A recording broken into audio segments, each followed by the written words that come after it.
to me is Kiplin Kinkle, Kinkel. And this is basically going to be a walkthrough on a video of an incident that occurred at Thurston High School at 333 North 58th Street, Springfield, Lane County, Oregon. Hello and welcome. On part 1 of my video, we talked about the murder of Kip Kinkle's parents and his arrest. Now let's talk about the incident that this case is famous for, the school shooting aspect of this case. In the last video, we talked about the murder of Bill and Faith Kinkle, as well as the arrest of Kiplin Kinkle. Today, let's talk about the shooting itself and where we are today. So, May 21st, 1998, Springfield, Oregon. You're on your way to Thurston High School, the local high school of Springfield, where everyone attends. It's a quiet town, not much happens. But yesterday, quiet student Kip Kinkle was expelled. He had brought a gun to the school, and it was in his locker. Police get involved, they find it, and bam, pending expulsion. But not much has happened since then. It's only been a day, not much time has passed. You think nothing of it.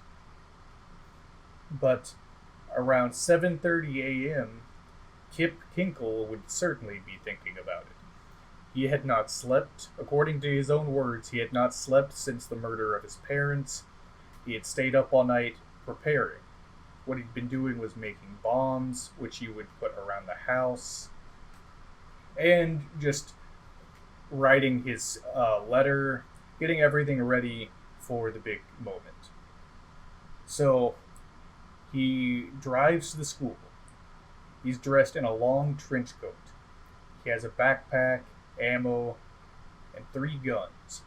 A .22 caliber semi-automatic Ruger rifle, his father's 9mm Glock, and a .22 caliber Ruger semi-auto pistol. He would tape the hunting knife to his leg he would later try and use against Warden, and he drove his mother's Ford Explorer to school. He parked a little bit away, it's like a block away from the high school, and walked down a dirt path, taking a shortcut and entering through the back parking lot. Interesting to note, this would have been the first time he had drove, first and only time, probably in his entire life, he will ever drive a car. But that aside, at 7:55, Kip enters the school. And school security footage would reflect this later. They caught his entrance on camera, thankfully. He walked down the hallway towards the cafeteria, walks through the door, and on his way, he shoots Ben Walker and Ryan Atterbury.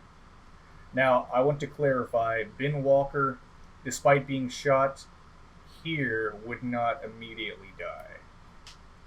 He would die of his wounds in the hospital later that day. Kip, who had walked past, enters the cafeteria, shoots several other people. 25 would be injured. Mikhail Nikolausen would be killed on the spot, and 5 classmates would wrestle him to the ground. All in all, the shooting lasted for about just over a minute, maybe 2.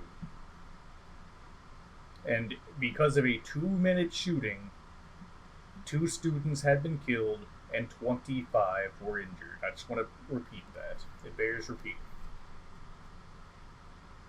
Police arrived on the scene instantaneously.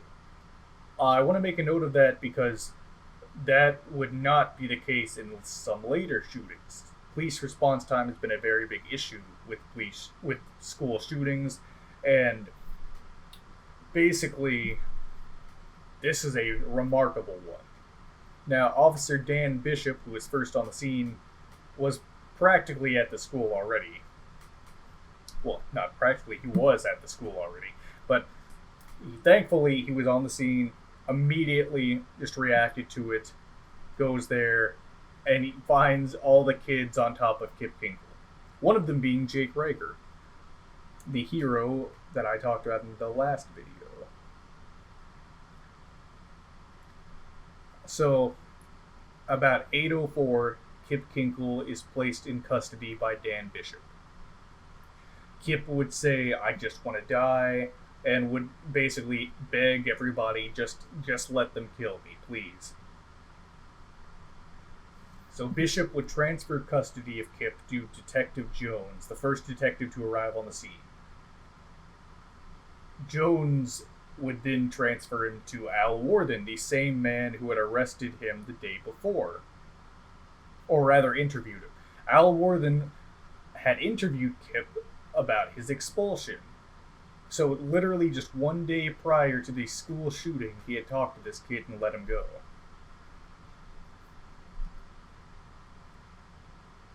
During the interview with Kip, Warden would ask, "Well, how's your parents doing? How's your dad?" Having just met his dad yesterday, he wanted to know how he would react to this, if he was looking for a motive, and it is at this point that Kip would confess to the murder of his parents. Officers would arrive on the scene to a very strange and horrifying sight. The Kinkle household on this quiet street, isolated, would be blasting music. Radio Sam. 447's code 6, Thurston High.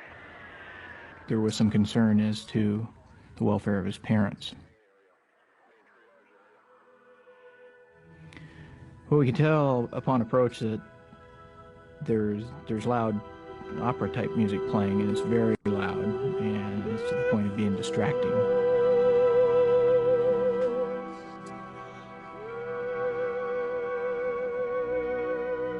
And the house is completely dark.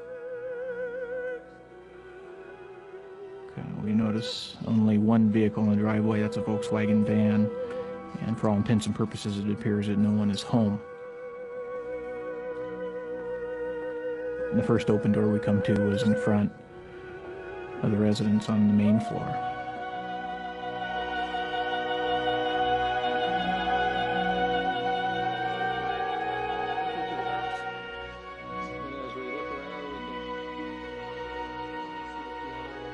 It's best described as eerie.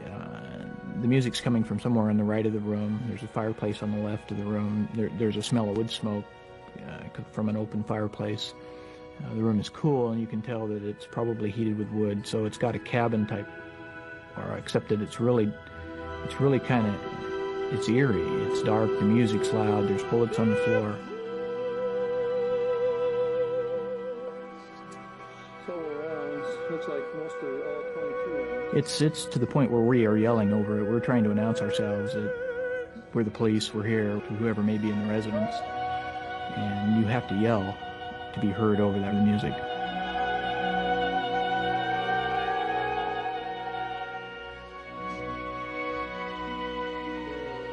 It's a CD of Romeo and Juliet, and it was set on continuous play. It was playing when we got there, and it had been playing over and over apparently.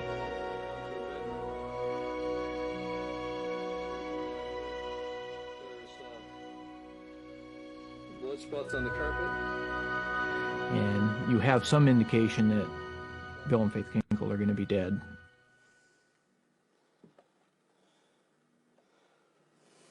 I believe a paperclip from the office is used to unlock the bathroom door on the main floor. And just inside that bathroom door, Footprints. I see a gentleman that's obviously deceased. He's laying on his back. He's covered with a sheet. His feet are up against the door. We have to kind of move his feet away from the door so we can get in there and check on him. At this point, we are still missing one parent, and we're going through systematically and checking doors. And it is found that a small door just off the main hallway has a narrow flight of stairs that goes down. And we go down in there.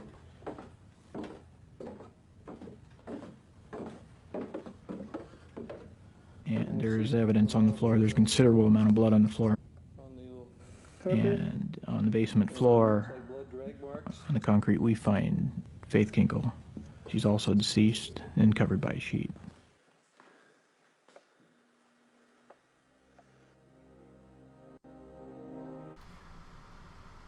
Kip Kinkle was obsessed with the 1990s Romeo and Juliet, starring Leonardo DiCaprio. And he, after killing his parents, had put the soundtrack, in particular one opera song, on repeat and had it blasting when he left. So the officers would get there and just nothing but this insanely loud opera music that nobody can hear themselves talk over. A really remarkable and horrible sight to imagine. The officers walk in, they can't even hear themselves talking to each other, and then the bodies start being found. I just really want to emphasize how much of an absolute horror scenario this is. I'm not trying to make a joke or anything, it is absolutely unreal that is what happened. I have been researching this for quite a while, and I still can't believe it. The footage definitely speaks for itself, and I'm glad that I was able to show you that.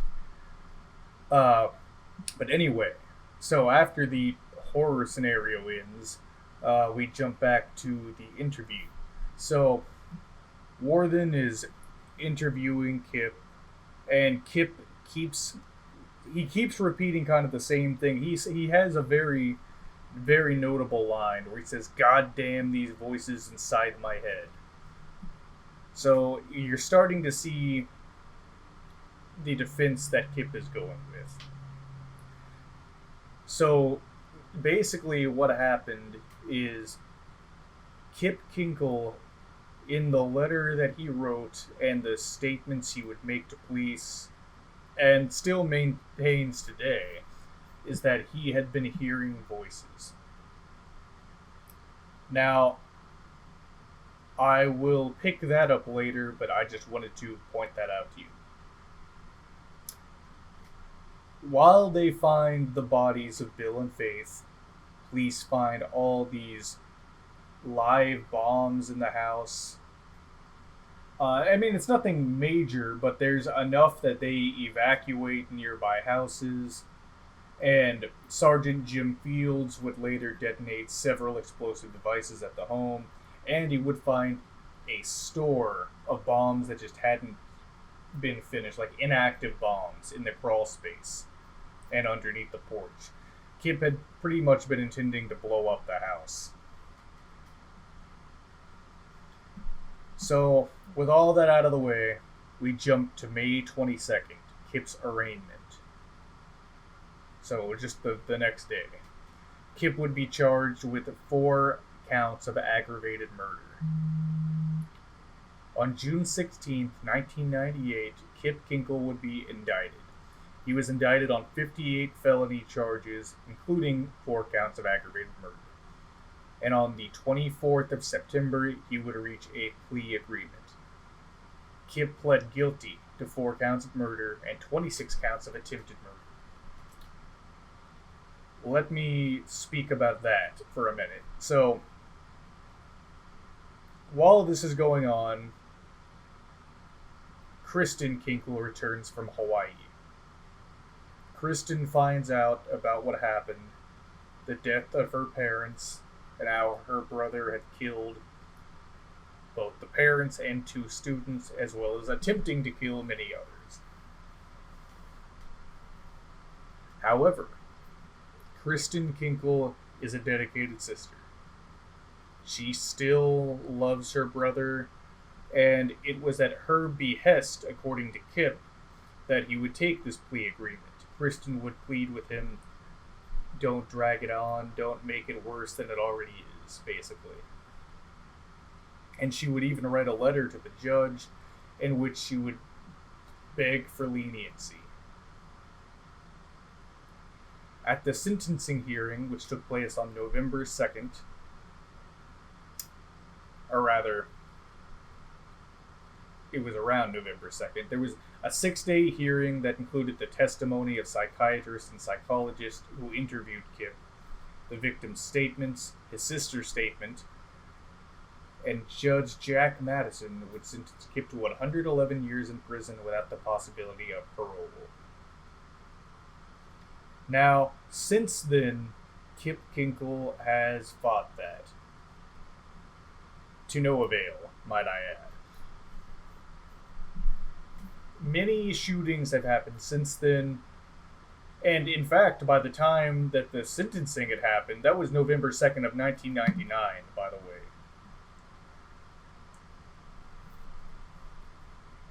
So, by this point, shootings like Columbine have happened, to which he reportedly broke down in tears about, thinking he had a hand in causing that.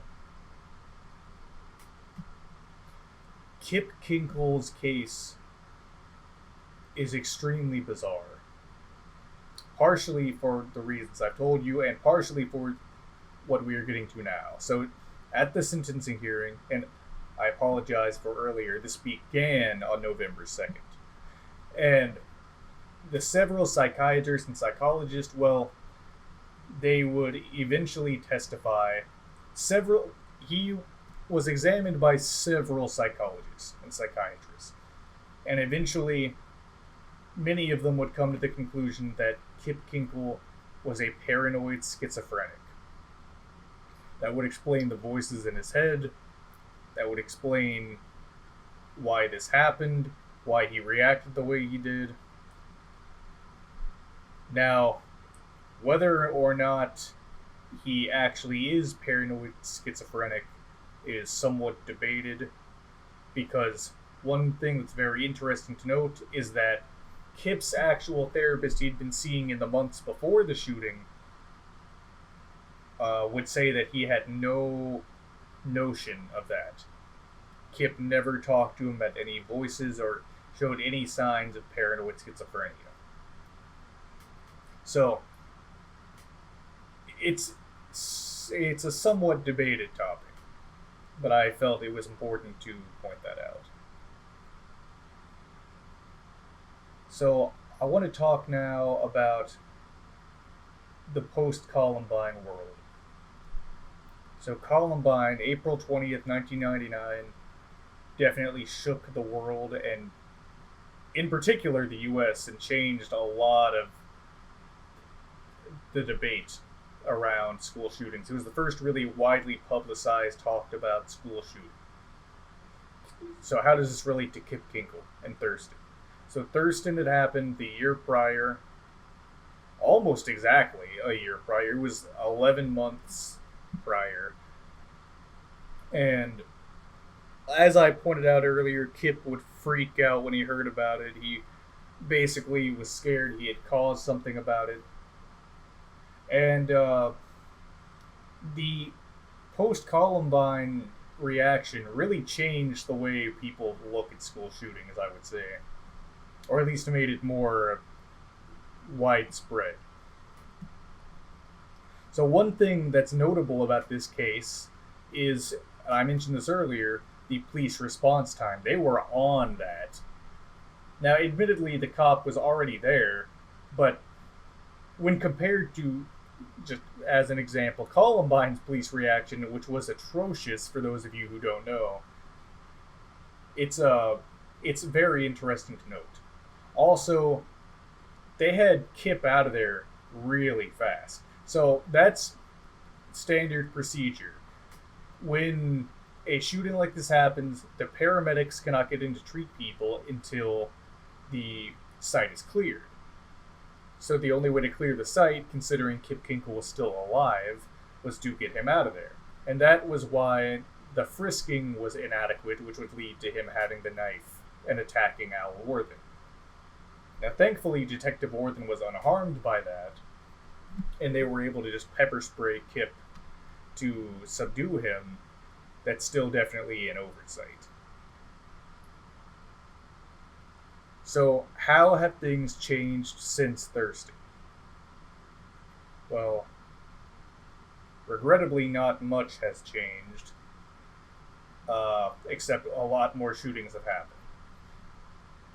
Now, in Kip Kinkle's world, quite a bit has changed. Not only was he thrust into prison, which, by the way, at the time he was in I guess a juvenile prison, and it would be after he came of age, he would be transferred to the prison that he is in now, or because he resides in Oregon State Prison. Oregon State Correctional Facility is where he is held, and he is getting treatment, and according to his own words, he's doing much better. Much, much better. Now, Kip has fought his sentence pretty much since the beginning. After a couple of years had passed, he ended up trying to appeal, saying that his sentence was unconstitutional on the grounds of it being cruel and unusual. A 15-year-old sentenced to 111 years in prison, that's ridiculous. What does that mean? So, Kip Kinkle, for several years, in fact decades at this point, had been appealing his case, trying to say that it's unconstitutional. Come on, you have to look at this again. And basically the Oregon Supreme Court had said, no, it's constitutional. This became kind of a controversy, or rather, the reason that Kip thought he might be able to get out of this was that there had been changes in the law since his arrest. Basically, nowadays, a juvenile cannot be sentenced to life in prison without just irrefutable evidence that they just cannot change. Like, they basically are incapable of rehabilitation. So, when that happened, Kip saw his chance. He started sending out appeals again, and that is why he had appealed to the Oregon Supreme Court, and in 2019 went to the U.S. Supreme Court. Now, it wasn't just him filing this petition. He submitted his appeal, and in fact, two lawyers, Thaddeus Betts and Marcia Levick, submitted their own petition on Kip Kinkle's behalf, basically arguing that they never gave him the chance to prove that he is capable of rehabilitation. And they cited the 2012 landmark case of Miller v. Alabama that struck down mandatory life sentences without parole for two 14-year-olds. And in that case, the court had ruled that their sentence violated the Eighth Amendment's ban on cruel and unusual punishment. Now, basically, what ended up happening was the court said, well, we don't need to retroactively let him go, basically. We don't need to change what happened in our original sentencing. And to this day, he's still trying to appeal.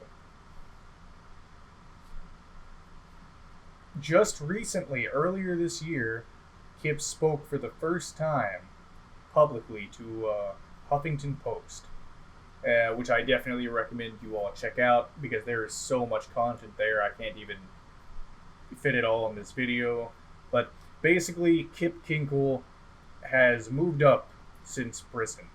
He now, he finished school. He's now an electrician, and in fact, he's had several jobs, to my understanding, within the prison. He's doing well, seems to be sticking out of trouble, and he says that the therapy and medication he's been getting has been helping. Now, to finish off this video, I'm going to share with you the recording of Detective Worthen and Kip Kinkle's conversation. Now, as with everything else in this video, definitely I advise caution, because it can be hard to listen to, but it's very interesting, and I think really illustrates just the bizarre nature of the situation.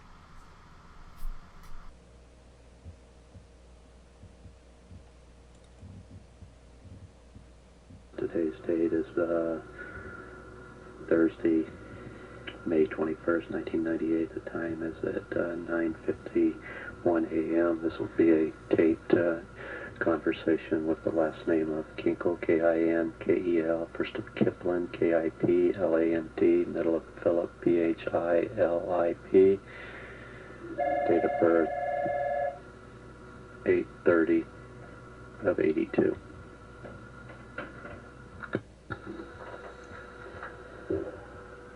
Kip, what I've done is I've turned on a tape recorder so I can tape record our conversation, because I'm not the best note taker in the world, and a couple things that I want to go back over with you. And earlier I advised you you're right. Is that not correct? Okay, can you speak up just a little bit more? Okay. And, we talked briefly, and yesterday you were involved in an incident where you purchased a gun at school from Corey Ewert, and your dad came here to the Springfield Police Department and took you home after that was done. Is that correct? Yes. Okay. Let's go back to the earlier case with the gun that you bought from Corey. Why did you buy that gun?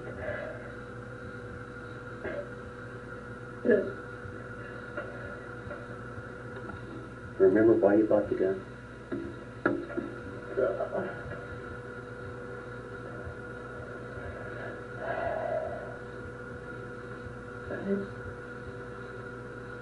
I don't know. Did you buy it with the intention of hurting somebody? No.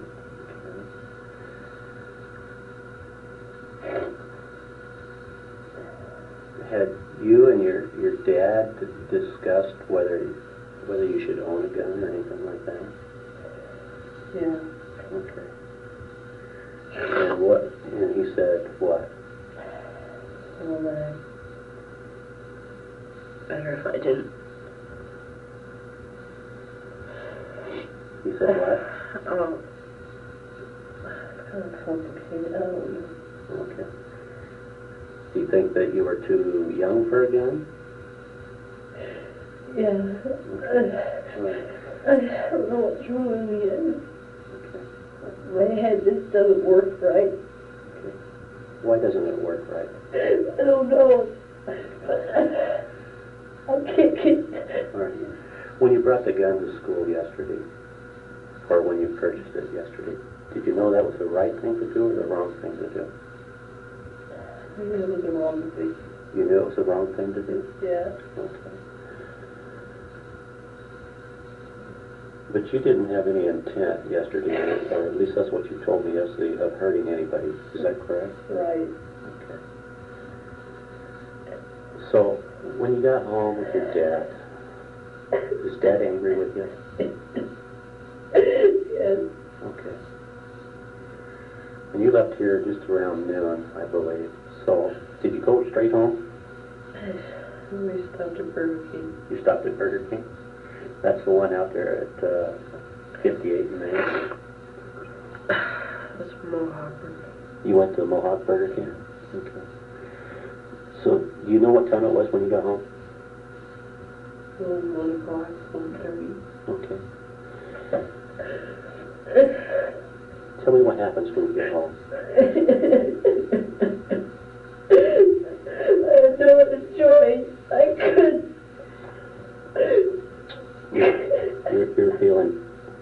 You were feeling really guilty. Yeah. Okay.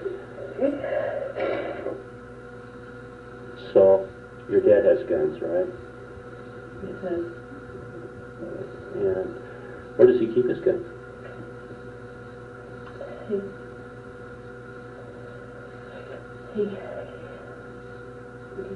he usually keeps them in his tennis locker at some tennis club. But we go and shoot every once in a while. And so they were home.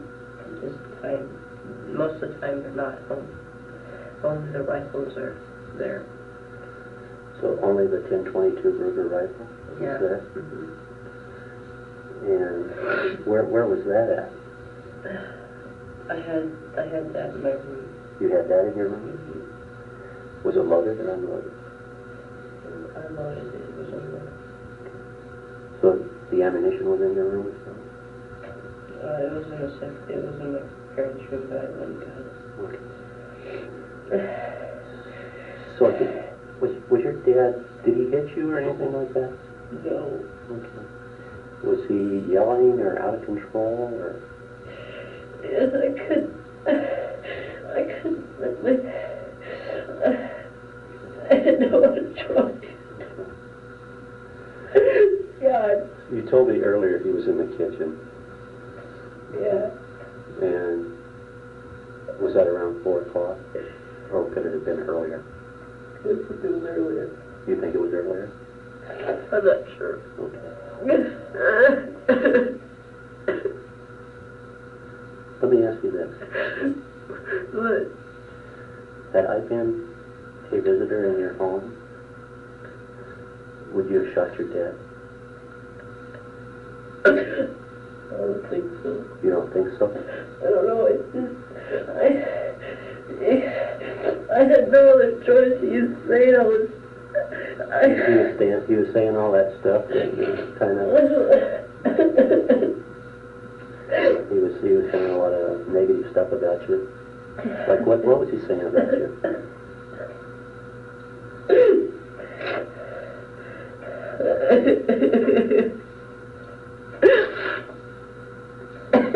Okay. He's mad at you because you got caught in school with a gun, right? Right. Okay. And he's Okay. all his friends and everything to do with my... Okay. So he was feeling ashamed and embarrassed because you did something wrong. Is that right? Right. Okay. I didn't want to. I love my dad, that's why. You love him, so that's why you had to kill him? Okay. So what's he doing in the kitchen when you come in? He was drinking something, I don't know. Okay. Was his back to you? Yes. Okay. Earlier you told me you walked up behind him and shot him in the head. Is that right? Basically, yeah. Basically? Yeah. Okay. Did you stand away from him when you shot Yeah. him? How far were you from him when you shot him? About 10 feet. 10 feet? And how many times did you shoot him? One. And where did that bullet hit him? Right above the ear. Right behind the ear? Yeah, but yeah. Okay. Oh my God. It's all right. So, your dad falls to the kitchen floor. He just laid on the counter. He laid on the counter. Then what did you do? I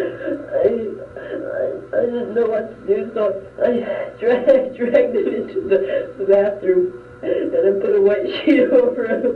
Okay. Oh my God. My parents were good people. I'm just so fucked up in the head. I don't know why. I wish I was dead.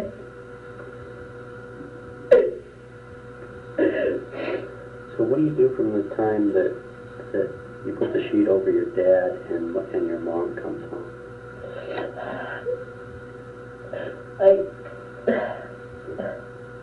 A few people called. You remember who called? Yeah, some of my friends. And I just talked to them. I didn't say anything about that. And I didn't know what to do because, oh my God, my mom was coming home and she knew what I did. Oh my God. So your mom comes home around 6, is that right? Yeah.